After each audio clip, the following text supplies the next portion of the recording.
The cathedral doors groaned open at exactly 2:14 p.m., the sound reverberating through St. Jude's like a death knell.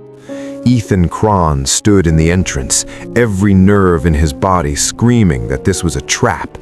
In his line of work, walking into enemy territory meant one thing: you better be ready to die. The organ swelled with the opening notes of the wedding march, and he forced himself to look toward the altar. That's when he saw her. Tammy, he breathed, the name catching in his throat like broken glass.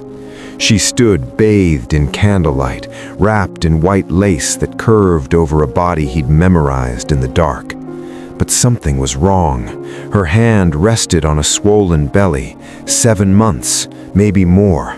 The math detonated in his brain like a grenade. 6 months since he'd shattered her heart and walked away.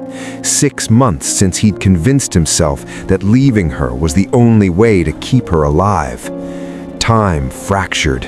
6 months of silence. 6 months of burying himself in turf wars and bloodshed, of drowning guilt in expensive whiskey, of building an empire on the ruins of the only thing that had ever made him feel human.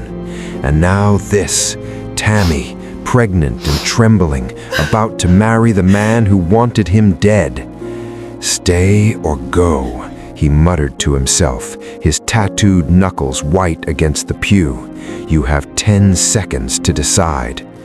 But even as he calculated the exits, counted Dae-hyun's guards positioned throughout the church, his eyes caught the single tear sliding down Tammy's cheek. Not joy, not even sadness, terror. She wasn't a bride, she was a prisoner in a white dress, and the child she carried into the arms of his sworn enemy belonged to him. What neither of them understood, as the priest began to speak, as Dae-hyun smiled his predator's smile at the altar, as their daughter grew in a womb surrounded by lies and loaded guns, was that this unholy ceremony would force them to confront the brutal truth they'd both been running from, that love forged in jazz clubs and whispered promises, destroyed by his cowardice and resurrected by her sacrifice, had never died. It had only been waiting in the shadows for the moment when he finally stopped. The cathedral doors groaned open at exactly 2:14 p.m., the sound reverberating through St. Jude's like a death knell. Ethan Kwon stood in the entrance, every nerve in his body screaming that this was a trap. In his line of work, walking into